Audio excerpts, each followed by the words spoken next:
ಶಿವಾಯ ಗುರವೇ ನಮಃ. ಶ್ರೀಮಾತ್ರೇ ನಮಃ. ಶ್ರೀ ಸಚ್ಚಿದಾನಂದ ಗುರು ಪರಬ್ರಹ್ಮಣೇ ನಮಃ. ದೇವಿ ಮಹಾತ್ಮ್ಯ ಗ್ರಂಥವು 1ನೇ ಅಧ್ಯಾಯ 19ನೆಯ ಪದ್ಯ.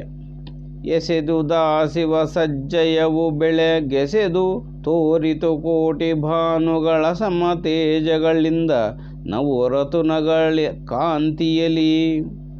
ಶಶಿಯ ಜೂಟನ ಸಭೆಯದೇಕಾದಶ ಸಹಸ್ರದ ಯೋಜನೆಲತೆಯ ಲಸಮವಟವಸದಿತ್ತು ಸಭೆ ಮಧ್ಯದಲ್ಲಿ ಸಭೆ ಮುಚ್ಚಿ.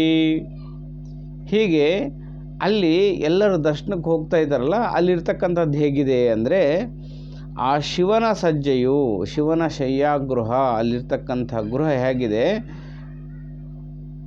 ಕೋಟಿ ಸೂರ್ಯರ ಪ್ರಕಾಶಕ್ಕಿಂತ ಹೆಚ್ಚು ಆಗಿ ಬೆಳಗತಕ್ಕಂತಹ ಆ ಶಿವನ ಸಭೆ ಶಶಿಯ ಜೂಟನ ಸಭೆ.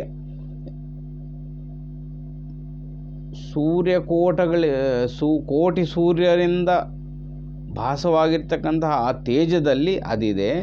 ಶಶಿಯ ಜೂಟನ ಸಭೆಯ ದೇಕ.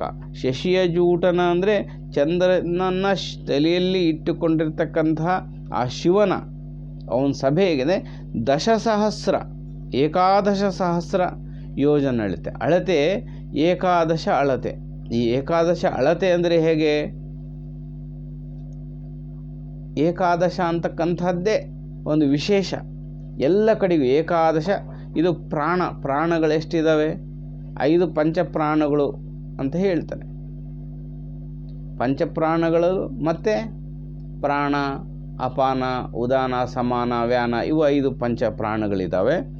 ಅದಕ್ಕೆ ಕೂರ್ಮ, ಕೃಕರ, ಧನಂಜಯ ಮುಂತಾದ ಇನ್ನು 5.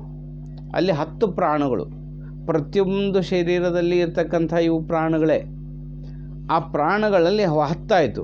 ಇನ್ನೊಂದು ಅದಕ್ಕೆ ಅಧಿಷ್ಠಾನ ಇರ್ತಕ್ಕಂಥದ್ದು, ಅವೆಲ್ಲವನ್ನು ನೋಡ್ತಕ್ಕಂಥವನು ಅವನೇ ಶಿವ. ಅದೇ ಏಕಾದಶ. ಎಷ್ಟು ವಿಸ್ತಾರ ಅಂದರೆ ಸಹಸ್ರ ಯೋಜನೆ. ಸಹಸ್ರ ಅಂದರೆ ಅನಂತ ಅಂತ. ಸಹಸ್ರ, ಶತ, ಇಲ್ಲೆಲ್ಲಿ ಮಾತ್ರ ಅನಂತ ಅಂತ. ಅನಂತ ಅಂದರೆ ಅಷ್ಟು ವಿಸ್ತಾರವಾಗಿ ವಿಶಾಲವಾಗಿದೆ. ಅಂದರೆ ಈಗ ನಮ್ಮೊಳಗೂ ಈ ಒಂದು ವಾಯುಗಳಿದ್ದಾವೆ. ಪ್ರತಿಯೊಂದು ಪ್ರಾಣಿಯಲ್ಲೂ ಕೂಡ ವಾಯುಗಳಿದ್ದಾವೆ. ಪ್ರತಿಯೊಂದು ವಸ್ತುವಿನಲ್ಲೂ ಆ ಶಕ್ತಿ ಇದೆ. ಅಂದರೆ ಇಷ್ಟು ವಿಸ್ತಾರವಾಗಿ ಅಂದರೆ ಇಡೀ ಭೂಮಂಡಲವೆಲ್ಲವೂ, ಈ ಒಂದು ಭೂಮಂಡಲ ನಮಗೆ ಕಾಣಿಸ್ತಾ ಇದೆ, ಇನ್ನು ಅನಂತ ಭೂಮಂಡಲಗಳಲ್ಲಿ ಕೂಡ ವಿಸ್ತಾರವಾಗಿರ್ತಕ್ಕಂಥ ಆ ಚೈತನ್ಯವನ್ನು ಇಲ್ಲಿ ವರ್ಣನೆ ಮಾಡ್ತಕ್ಕಂಥವರಾಗಿದ್ದಾರೆ. ಆ ಸಭೆ ಅಸಮವಟವೆಸೆದಿತ್ತು ಸಭೆ ಮಧ್ಯದಲ್ಲಿ. ಅದಕ್ಕೆ ಸಮ ಯಾವುದು ಹೇಳಲಿಕ್ಕೆ ಆಗ್ತಾ ಇಲ್ಲ, ಅಷ್ಟು ವಿಶೇಷ. ಅದಕ್ಕೆ ಹಿಂಗೆ ಅಂತ ಹೇಳಲಿಕ್ಕೆ ಆಗಲ್ಲ. ಆ ರೀತಿ ಇರ್ತಕ್ಕಂಥ ಆ ಒಂದು ಸಭೆ ಅಂದರೆ ಇಡೀ ವಿಶ್ವವೇ ಆ ಭಗವಂತನ ಒಂದು ಸಾನ್ನಿಧ್ಯ ಅನ್ನುವಂಥದ್ದು. ಇದನ್ನು ಇಲ್ಲಿ ಹೇಳ್ತಕ್ಕಂಥವರಾಗಿದ್ದಾರೆ.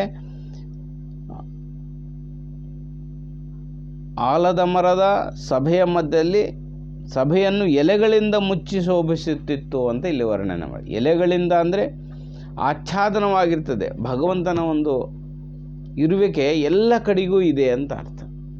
ಈ ರೀತಿ ಸರ್ವ ಕಡೆಗೂ ಭಗವಂತನ ಇರ್ತಕ್ಕಂಥದ್ದು ಆ ಒಂದು ಸ್ಥಿತಿಯಲ್ಲಿ ಸಾಧನೆ ಮಾಡ್ತಾ ನಮಗೆ ಅನುಭವಕ್ಕೆ ಬರಲಿಕ್ಕೆ ಪ್ರಾರಂಭ ಆಗ್ತದೆ ಅನ್ನೋದನ್ನು ಕೂಡ ನಾವಿಲ್ಲಿ ತಿಳಿಲಿಕ್ಕೆ ಸಾಧ್ಯ ಇದೆ.